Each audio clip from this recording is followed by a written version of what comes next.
Seja na paz do Senhor, amém? Amém. Aproveitando que os irmãos estão de pé, quem estiver com a sua Bíblia em mãos, a leitura está no livro de Isaías, capítulo 60.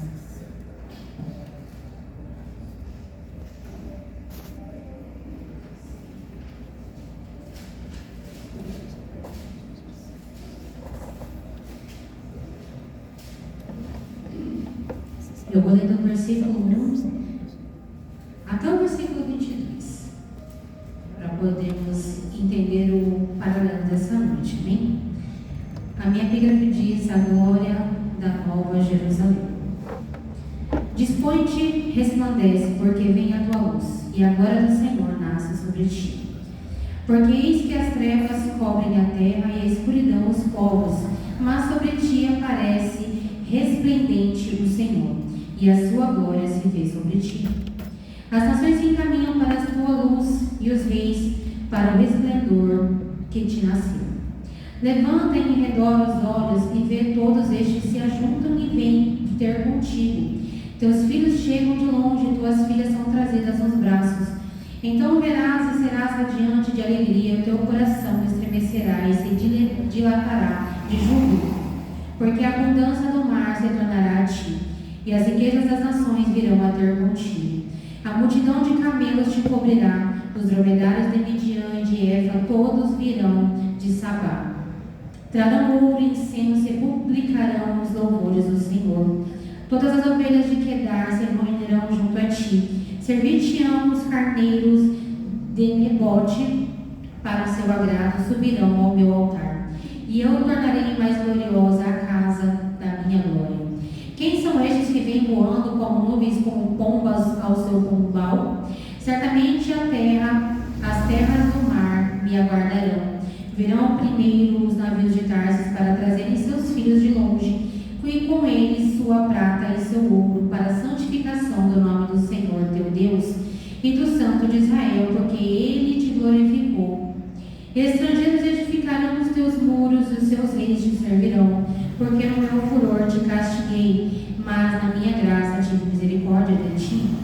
As tuas portas estarão abertas de contínuo, nem de dia nem de noite se fecharão, para que te sejam trazidas riquezas das nações e conduzidos com elas os seus reis. Porque a nação e o reino que não te servirem perecerão. Sim, essas nações serão de todo assoladas. Agora do Líbano virá a ti o cipreste, o oliveira e o bucho, conjuntamente para adorarem o lugar do meu santuário, e farei glorioso o lugar dos meus pés. Também virão a ti, inclinando-se os filhos dos que te oprimiam, prostrar-se-ão até as plantas dos teus pés, todos os que te desdenham, e chamar-te-ão cidades do Senhor, a Sião do Santo de Israel. 15. De abandonada e odiada que eras, de modo que ninguém passara por ti, eu te constituirei em glória eterna, regozijo de geração em geração. Mamarás o leite das nações, e te alimentarás ao peito dos reis. Saberás que eu sou o Senhor, o teu Salvador, o teu Redentor, o poderoso de Jacó. Por bronze trarei ouro, por ferro trarei prata, por madeira bronze e por pedras ferro. Farei da paz os teus inspetores e da justiça os teus exatores. Nunca mais se ouvirá de violência na tua terra, de desolação ou ruínas nos teus limites, mas aos teus muros chamarás salvação e as tuas portas louvor. Nunca mais te servirá o sol para a luz do dia, nem com resplendor a lua te alumiará, mas o Senhor será a tua luz perpétua e o teu Deus a tua glória. Nunca mais se porá o sol, nem a tua lua minguará, porque o Senhor será a tua luz perpétua e os dias do teu luto findarão. Todos os teus povos serão justos, para sempre herdarão a terra. Serão renovos por mim plantados, obra das minhas mãos, para que eu seja glorificado. O menor virá a ser mil, e o mínimo uma nação forte. Eu, o Senhor, ao seu tempo, farei isso prontamente. Amém. Pode se assentar. A leitura é extensa, Mas se eu desse a metade ou só uma parte, ficaria meio esquisito, né? Mas essa palavra de Isaías, no seu capítulo 60, eu não vou me ater à história, porque senão eu teria que começar lá antes de Reis, e ficaria muito longo e não temos tempo para isso. Então, eu vou trazer aquilo que o Senhor colocou em meu coração. Porque aqui, se a gente parar para analisar a história, parar para ver o contexto, ele faz um paralelo com o Apocalipse, com a Jerusalém celestial. Aqui está falando da Jerusalém terrena, porém com um paralelo à Jerusalém celestial. Aqui o povo havia sido liberto do exílio, do cativo da Babilônia, pelo rei Ciro, ao qual o próprio Deus o levantou, para que o povo dele fosse liberto. Ciro não conhecia o Deus de Israel, não servia ao Deus de Israel, mas Deus assim o escolheu para que trouxesse libertação ao seu povo. Ciro, aqui em Isaías ainda, no capítulo 44, se não me engano, o próprio Deus vem chamar Ciro de meu pastor. Isaías 44 a 28, para ser mais específico, ele chama Ciro de meu pastor, aquele que iria cumprir os desígnios do Senhor sobre o próprio povo dele, porque foi o próprio Senhor que permitiu que o povo dele fosse levado a esse cativo da Babilônia, como já havia sido antes com o povo de Israel, com o povo de Jerusalém. E eu quero me ater a alguns versículos específicos para que possamos encontrar o paralelo com o Apocalipse e com a cidade celestial. E para os irmãos entenderem como eu cheguei nessa palavra, me cansei, nem eu entendi quando eu fiz a leitura, eu comecei a me lembrar do culto de domingo, porque os cultos dos últimos tempos têm sido marcantes nas nossas vidas. Eu não sei quanto a vida de vocês, mas na minha vida, os últimos cultos dos últimos meses têm sido marcantes. E Deus tem trazido um renovo, Deus tem trazido um avivamento, principalmente na vida dos nossos jovens. Sementes que foram plantadas há muitos anos e hoje elas têm sido frutificadas, elas cresceram, estão dando frutos. E eu me lembrava do hino que os jovens cantaram, de Sadraque, Mesaque e Abednego. E eu comecei a me lembrar e me ativa a algumas frases dessa música que fala: não vou negar quem sou, não há máscaras em mim. Nada vai interromper a minha adoração. Babilônia não habita em meu coração. Minha identidade é servo do Senhor. São alguns trechos que foram cantados. E aqui, nessa passagem de Isaías, se a gente voltar para trás, o povo estava cativo na Babilônia. Aí eu comecei a entender o paralelo que o Senhor estava trazendo ao meu coração. Daquilo que foi cantado, daquilo que foi dito, daquilo que foi ministrado pelos jovens no domingo passado. E o Senhor continuou a falar sobre a Babilônia, porque mesmo estando dentro dela, não podemos compactuar com aquilo que ela faz, nos prostrando diante de outros deuses, adorando deuses estranhos. E se a gente fazer um paralelo com os dias de hoje, não estamos longe da Babilônia, estamos habitando dentro dela, porém não podemos nos contaminar com ela. Até comentamos algo sobre Sodoma e Gomorra nos estudos, porque tudo que vemos na Bíblia não está longe do que estamos vendo hoje, as coisas que acontecem hoje. Em alguns versículos em específico, eu estou correndo, mas o tempo já foi. Nem comecei, mas já foi. E fazer algumas leituras específicas para que os irmãos possam entender e que eu possa conseguir transmitir para vocês aquilo que foi transmitido a mim, amém? No 60, versículo 1 e 2, eu vou ler rapidamente para que os irmãos entendam. Dispõe-te e resplandece, porque vem a tua luz e a glória do Senhor nasce sobre ti. Porque eis que as trevas cobrem a terra e a escuridão os povos, mas sobre ti aparece resplendente o Senhor e a sua glória se vê sobre ti. Aqui a gente está falando da libertação daquele povo, a qual a glória do Senhor agora está sobre a vida deles. É a incumbência que recebemos de Jesus quando fomos chamados por Ele, brilhar em meio às trevas, especificamente através do Evangelho, que é a palavra que nos foi dada para iluminar a todos. O Senhor Jesus veio nos trazer a sua palavra, Ele veio nos ensinar. E aqui, tudo que está sendo falado aqui no livro de Isaías, ele faz uma epifania em muitas partes, uma teofania com o próprio Deus, com o próprio Jesus Cristo, em acordo com os livros proféticos que a gente vai encontrar em Daniel, no próprio Apocalipse.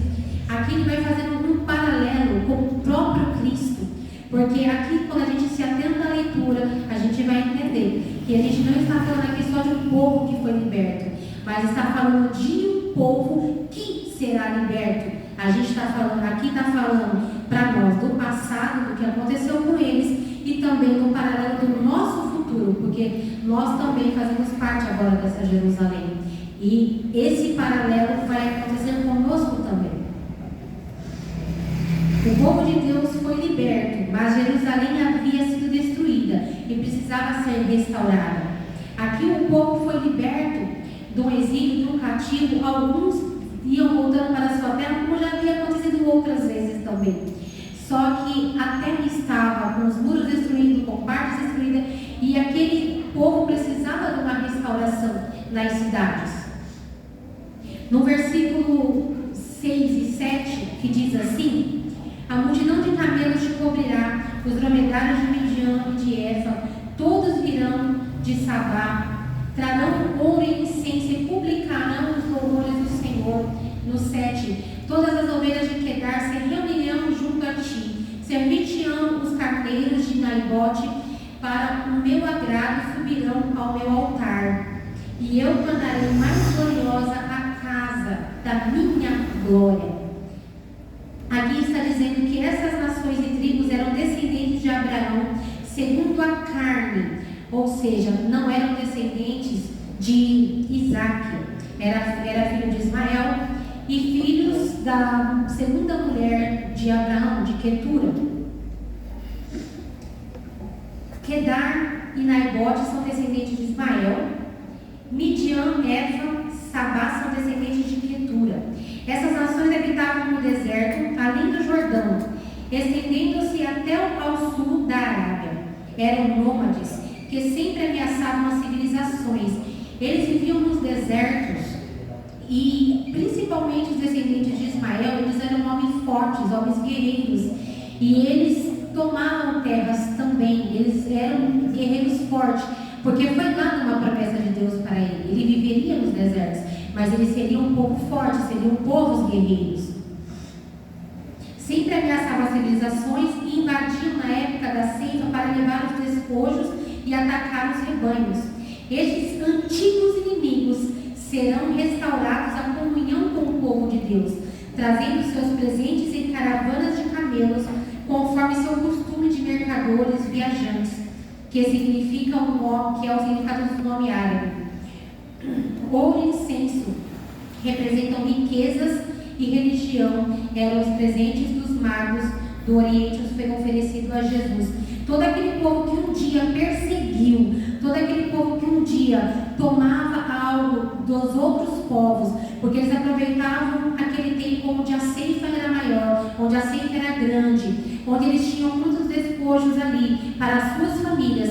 Aquele povo tomava, aquele povo ia lá em grandes quantidades de guerreiros e tomavam daquelas pessoas. Ou seja, esse povo era um povo inimigo. E agora aqui está dizendo que eles vão ser redimidos, porque querendo ou não, a gente aceitando ou não, ele era filho de Abraão, era descendência de Abraão. E a palavra vem dizer que a descendência de Abraão seria abençoada, mas para que sejamos abençoados, precisamos ser retos e justos. Deus não teria como abençoar um povo que só roubava, destruía e matava. Aquele povo precisava da redenção. No versículo 10 que diz: estrangeiros edificarão os teus muros, e os seus reis te servirão, porque no meu furor te castiguei, mas na minha graça tive misericórdia de ti.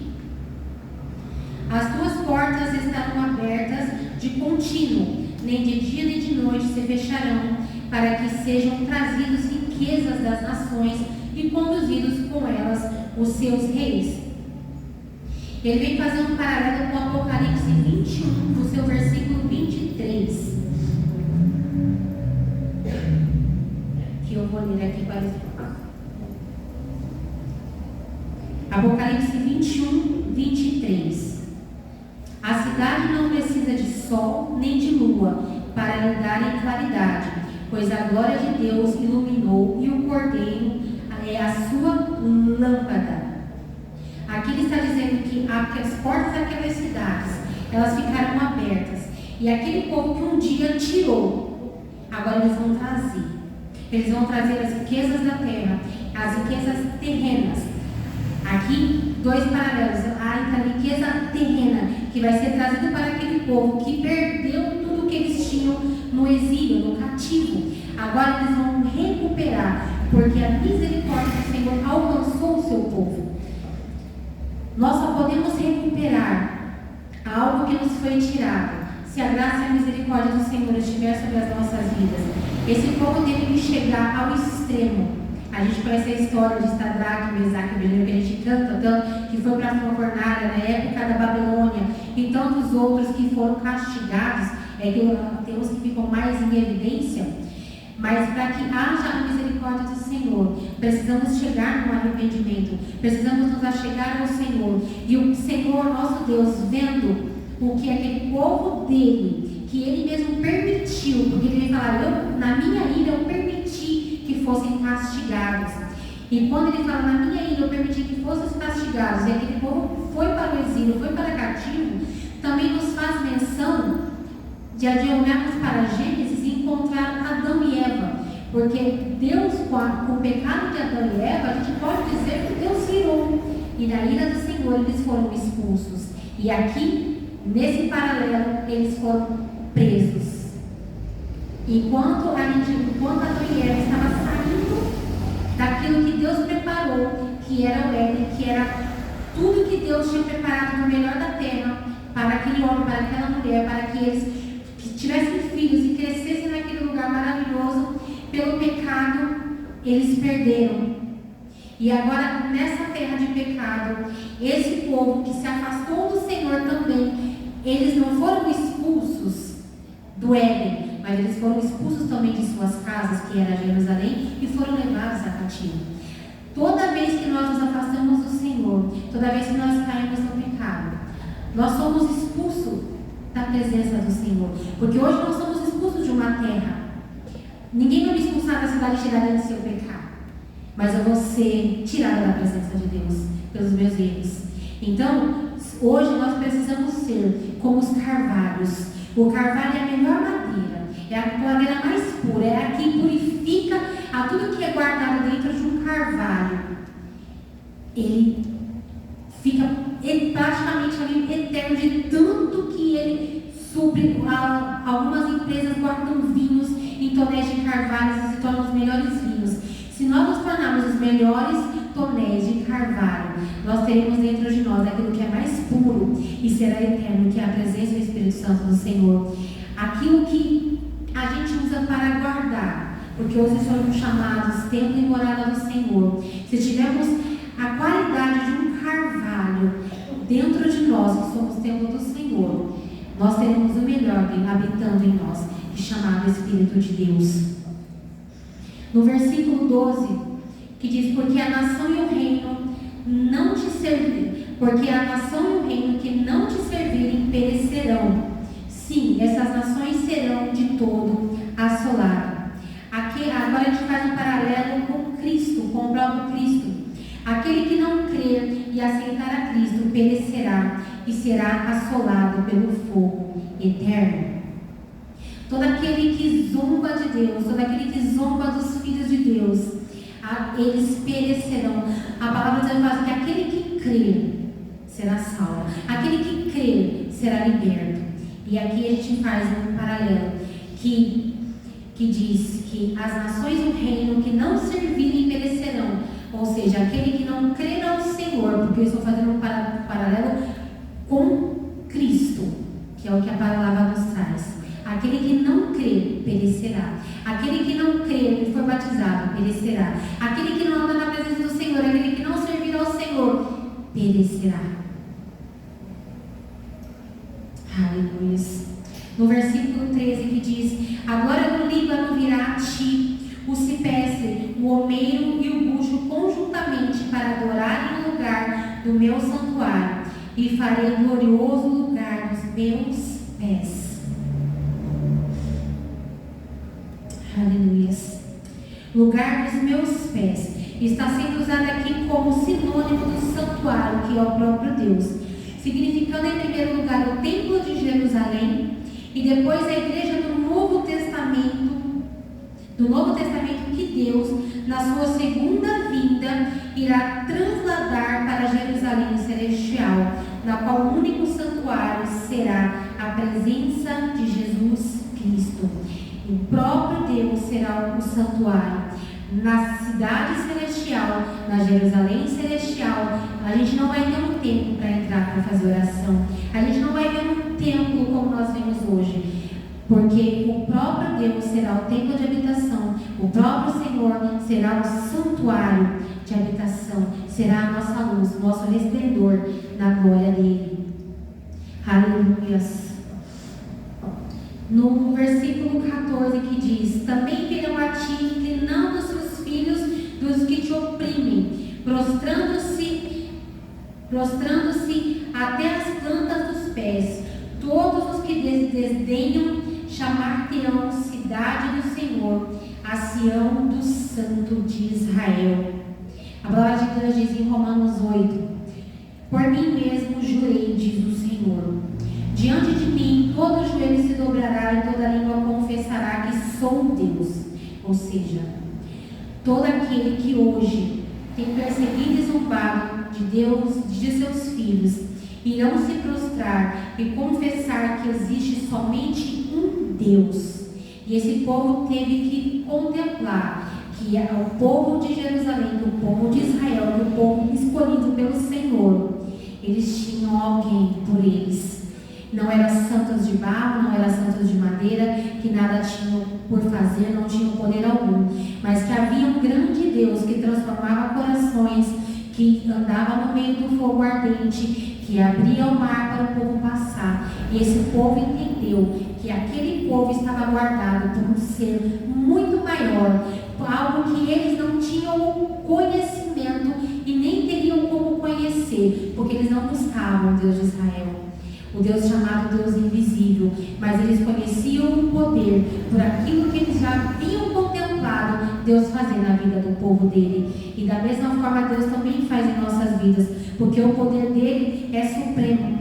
E muitas vezes contemplamos milagres e não damos crédito. Em pequenas coisas não damos crédito. Uma cura, às vezes a gente toma um remédio e a gente acha que a gente está bem, e muitas vezes o Senhor está operando em nossas vidas, aquilo desaparece, aquilo some. A gente contempla testemunhos grandes na vida de muitas pessoas. A gente contempla, vou usar a vida da irmã Cris, da tia Cris, uma mulher que tem passado o processo que ela tem passado, e ela está caminhando, glorificando com alegria ao Senhor. Muitas vezes ela acredita até que ela até esquece que ela está enferma, porque a alegria de servirmos ao Senhor, ela precisa ser muito maior do que qualquer outra situação em nossas vidas. Bem sabemos que desanimamos, sim, que muitas vezes temos dificuldades e fraquezas, sim, mas a alegria de estarmos na presença do Senhor e ter a certeza que há uma cidade celestial nos aguardando, ela deve ser maior do que qualquer outra coisa nessa terra, porque o próprio Jesus disse que neste mundo teríamos aflições, e temos mesmo, e não são poucas, são muitas, aliás, mas ele venceu. Se ele venceu, ele disse: se eu venci, vocês vão vencer também. Então, pela graça e misericórdia, pela presença do Senhor em nossas vidas, a gente vai continuar a vencer, amém? 15 e 16. De abandonada e odiada que eras, de modo que ninguém passava por ti, eu te constituirei glória eterna, regozijo de geração em geração. Amarás o leite das nações e te alimentarás ao peito dos reis. Saberás que eu sou o Senhor, o teu Salvador, e o teu Redentor, o poderoso de Jacó. As riquezas de todo o mundo, junto com as riquezas espirituais dos céus, pertencem aos fiéis, através da obra de Jesus. Romanos 8,32 diz assim: aquele que não poupou o seu próprio filho, antes por todos nos entregou, antes por todos nós o entregou, porventura não nos dará graciosamente com ele todas as coisas? Aqui um povo que estava sofrendo, um povo que havia sofrido. Aqui ele vem dizendo: você era abandonada e você era odiada. Ninguém olhava para ti. Mas agora tudo mudou. E quantos de nós um dia estávamos nos sentindo abandonados e odiados, onde qual ninguém olhava para a gente, onde muitas vezes a gente olha para um lado e olha para o outro e a gente se sente perdido, se sente sozinho e abandonado. Mas o Senhor está dizendo: você não é abandonado, você não está abandonado, você tem um Pai, eu tenho um Pai.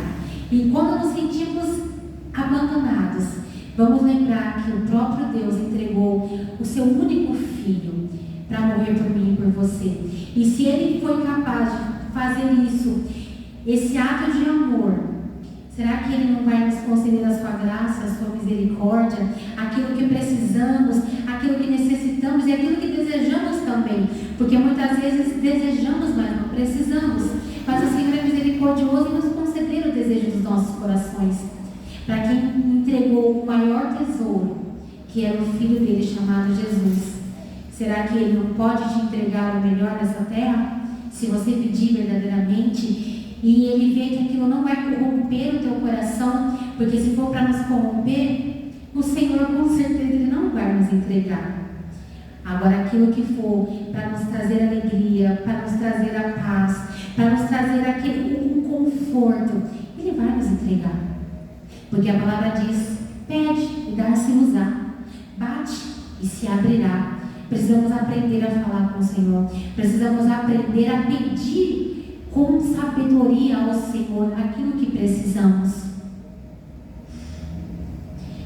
17 e 18: por bronze trarei ouro, por ferro trarei prata, por madeira bronze e por pedras ferro.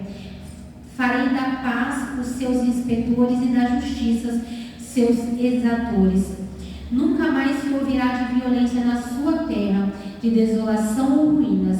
Os teus limites, nos teus limites, mas aos teus muros chamarás salvação e as tuas portas louvor. Apocalipse 21:4 diz assim: e Ele enxugará dos olhos toda lágrima, e a morte já não existirá.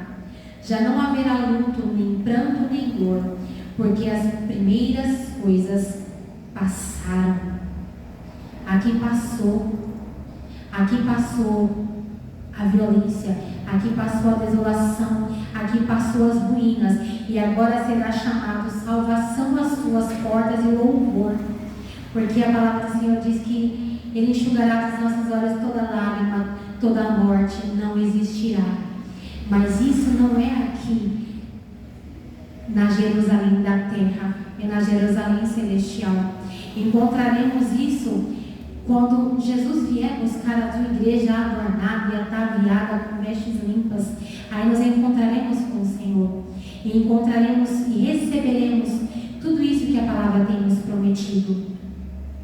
No versículo 21 diz que todos os do povo serão justos, para sempre herdar uma terra, serão renovos por mim plantados, obra das minhas mãos, para que eu seja glorificado. Seremos transladados em corpos incorruptíveis e levados a Jerusalém celestial. Para alcançarmos essa Jerusalém celestial, precisamos dessa transformação, dessa obra do próprio Senhor em nossas vidas, para que alcancemos a glória do Senhor em nossas vidas. No 9 e 10. Eu estou terminando, estou correndo aqui, estou terminando. Eu vou fechar essa palavra lendo o Apocalipse, no seu versículo 21, no seu capítulo 21. Antes de ler o Apocalipse, quem quiser acompanhar, no versículo 21, capítulo 21, do versículo 1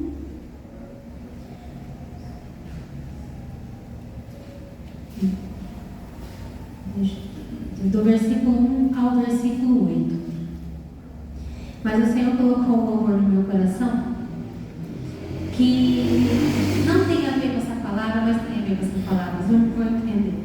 Porque o Senhor tem as formas dele de trabalhar, tem o tempo dele de trabalhar, tem o jeito dele de trabalhar, e muitas vezes nós não entendemos.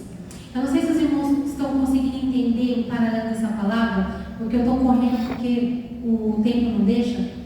Porque para explicar ela por completo, eu teria que voltar muitos livros atrás.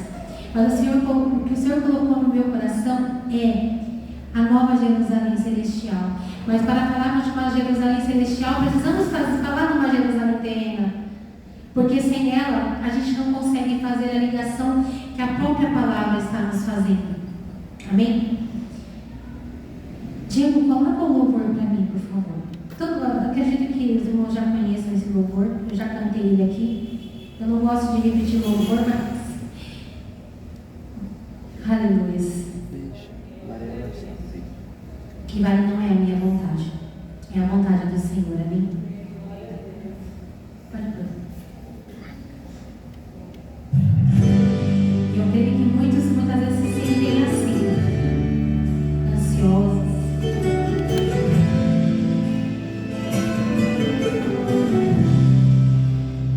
Tá ansioso porque você não faz ideia do que estou fazendo. Nem tente entender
E o que me chamou a atenção desse louvor é que ele fala: o que para você parece um deserto, para ele é um processo.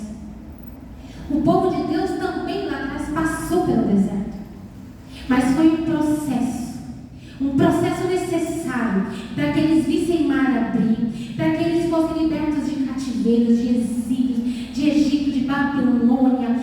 Precisavam passar pelo deserto, pelo processo. E tudo é o tempo do Senhor. Não é o meu tempo e não é o teu tempo.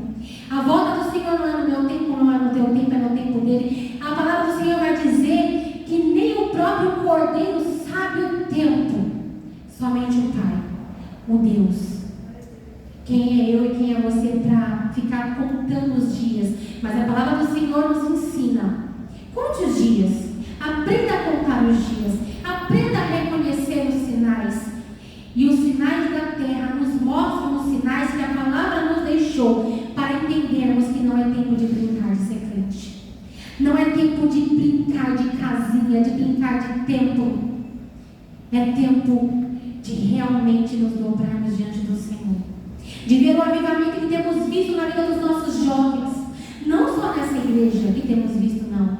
Temos visto em outros países jovens se levantando na presença do Senhor para levar o Evangelho, para levar a palavra e trazendo grandes avivamentos para o mundo, primeiro para si próprio, porque eu só posso entregar algo para alguém se eu tiver antes. E se eu tiver a presença do Senhor na minha vida, eu consigo levar a palavra, eu consigo entoar um cântico de louvor e de adoração e ser usada pelo Espírito Santo do Senhor. Eu consigo ler uma palavra e esmiuçar ela e falar: Senhor, fala comigo para que eu fale para a tua igreja. Como eu fiz com essa palavra, que eu não a tinha e o Senhor me deu e falou: é isso aqui, porque nós não podemos ter a Babilônia em nossos corações.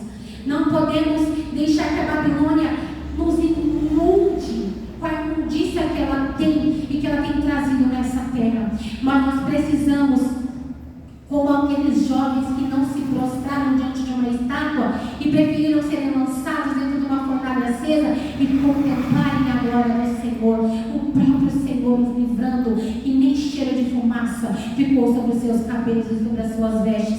É esse Deus que estou falando aqui, é esse Deus que temos servido, que faz milagres, que faz maravilhas em nosso meio, em nossas vidas. Mesmo que nesses dias que temos em poucas números de pessoas aqui, o Senhor quer falar com cada um de nós, porque cada semente que é plantada em nossos corações, se a luzia ouve a palavra e ela passa para frente, não é mais um, mas é dois. Se ela fala para o vizinho, para a vizinha, não é mais um, mas é dois, é três, é quatro. E assim é com a minha vida e com a vida de cada um de vocês. Quando um se levanta e fala: Senhor, eis-me aqui, ministra a tua palavra no meu coração, ministra o teu louvor no meu coração, nós nos levantamos pela graça e misericórdia do Senhor, e a palavra é levada. Porque a palavra vai dizer que aquele que não crê perecerá. Eu não quero perecer no fogo do inferno. E eu creio que nenhum que está aqui quer perecer. Só que para que não perecemos, precisamos estar alicerçados na palavra do Senhor.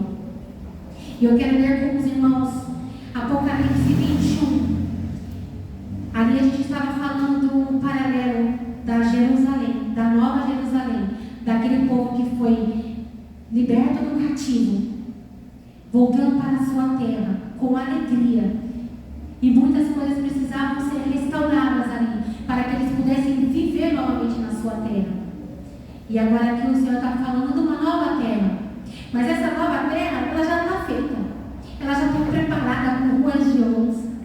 Ela não precisa ser preparada por mim e por você. Ela foi preparada pelo nosso Senhor. Nós só precisamos estarmos aptos a adentrar-se nela.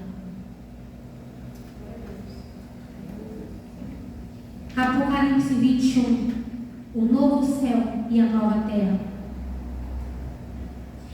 Vi no céu e a nova terra, pois o primeiro céu e a primeira terra passaram e o mar já não existe. Vi também a cidade santa, a nova Jerusalém. Estávamos falando de uma nova Jerusalém terrena, agora é outra, é celeste, que descia do céu da parte Deus, ataviada como noiva adornada para o seu esposo. Então ouvi grande voz vindo do trono dizendo: eis o tabernáculo de Deus com os homens. Deus habitará com eles. Eles serão povos de Deus e Deus mesmo estará com eles.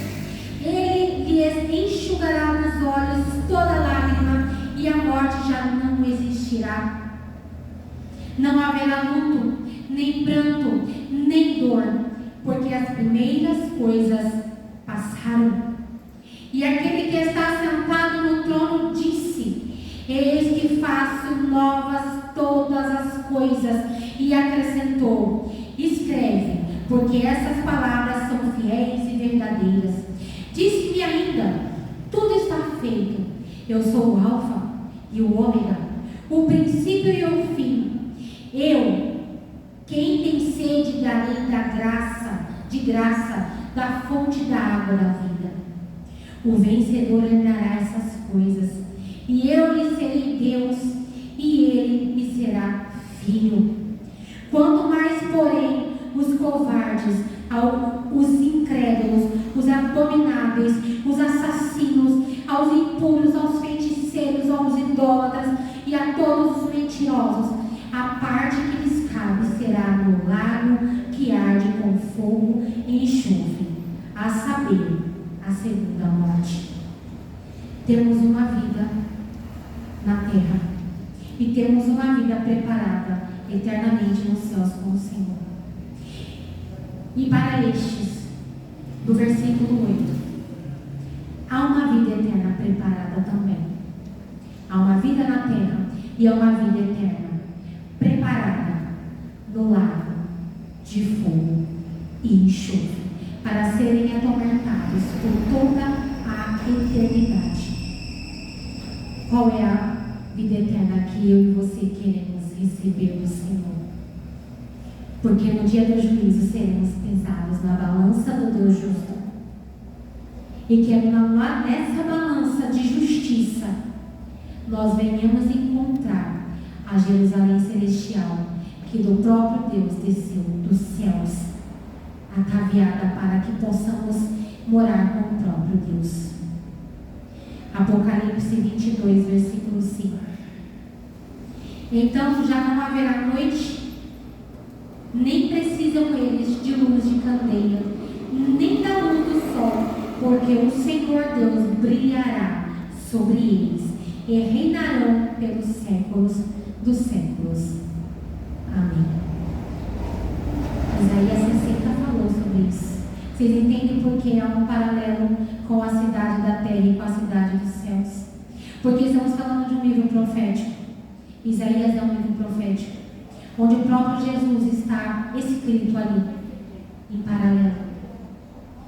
E se começarmos a entender a palavra do Senhor, e se dermos crédito a essa palavra, não vamos querer ir para esse lago de enxofre, porque a cidade celestial, ela é tão linda. Pastor, me dá 5 minutos para eu ler sobre a cidade. A Nova Jerusalém é para onde nós queremos ir. Então veio um dos 7 anjos, que tem 7 taças cheias dos últimos 7 flagelos, e falou comigo dizendo: vem, mostrar-te-ei a noiva, a esposa do Cordeiro. E me transportou em espírito até uma grande e elevada montanha, e me mostrou a santa cidade, Jerusalém, que descia do céu da parte de Deus, a qual tem a glória de Deus. O seu fulgor era semelhante a uma pedra preciosíssima, como pedra de jaspe cristalina. Tinha grande e alta muralha, 12 portas, junto às portas 12 anjos, e sobre elas nomes escritos, que são os nomes das 12 tribos de Israel. 3 portas se achavam a leste, 3 ao norte, 3 ao sul e 3 a oeste. A muralha da cidade tinha 12 fundamentos, e estavam sobre estes 12 nomes, 12 apóstolos do Cordeiro. Aquele que estava comigo tinha por medida uma vara de ouro para medir a cidade, as suas portas e a sua muralha. A cidade é quadrangular, de comprimento e larguras iguais, e mediu a cidade com vara até 12.000 estádios. O seu comprimento, largura e altura são iguais. Mediu também a sua muralha com 144 côvados, medidas de homem, isto é, de anjo. A palavra do Senhor também fala sobre os 144 escolhidos. Todos os números na Bíblia, elas fazem sentido com números de homens, a qual o próprio Senhor escolhe. A estrutura da muralha é de jaspe. Também a cidade é de ouro puro, semelhante a vidro límpido, ou seja, o vidro mais transparente que existe. Os fundamentos da muralha da cidade estão adornados de toda espécie de pedras preciosas. O primeiro fundamento é de jaspe, o segundo de safira, o terceiro de calcedônia e o quarto de esmeralda, o quinto de sardônia e o sexto de sárdio, o sétimo de crisólito, o oitavo de berilo e o nono de topázio, o 10º de crisopázio, o 10º de jacinto e o 12º de ametista. As 12 portas são 12 pérolas, e cada uma dessas portas de uma só pérola. A praça da cidade é de ouro puro, como vidro transparente. Nela não vi santuário, porque o seu santuário é o Senhor, o Deus Todo-Poderoso e Cordeiro. A cidade não precisa nem de sol nem de lua para lhe darem claridade, pois a glória de Deus a iluminou e o Cordeiro é a sua lâmpada. As nações andarão mediante a luz e os reis da terra lhe trazem a sua glória. E as suas portas nunca, jamais se fecharão de dia, porque nela não haverá noite. E lhe trarão a glória e a honra das nações. Nela jamais penetrará coisa alguma contaminada, nem com a prática, nem o que pratica abominação e mentira, mas somente os inscritos no livro da vida do Cordeiro. Deus não apaga o nome de ninguém do livro da vida, mas ele pode ser riscado. E se ele estiver riscado, não entra na cidade celestial. Que o meu nome e o teu nome não seja riscado no livro da vida do Cordeiro, porque se riscar, perdemos a oportunidade, perdemos a nossa passagem livre para o céu. Que nós venhamos entender que o nosso sol e que a nossa lua e que aquilo que brilha sobre a minha vida e sobre a tua vida chama-se Espírito Santo de Deus, e que sem ele é impossível caminharmos sobre essa Jerusalém terrena, mas com ele nós caminhamos, seremos levados sem a contaminação, porque no céu não entra nada contaminado, nem abominação. Que a nossa vida não seja abominação aos olhos do Senhor, mas que sejamos retos e justos para sermos escolhidos e entrar nessa cidade que eu tenho certeza que só veremos tantas coisas preciosas quando chegarmos na Jerusalém celestial. Que os irmãos possam ter entendido a palavra do Senhor, recebido ela como um ardo suave sobre a vida de vocês, e que o Espírito Santo continue a nos dar força e graça para continuarmos enquanto estamos nesta terra. Assim, eu agradeço a oportunidade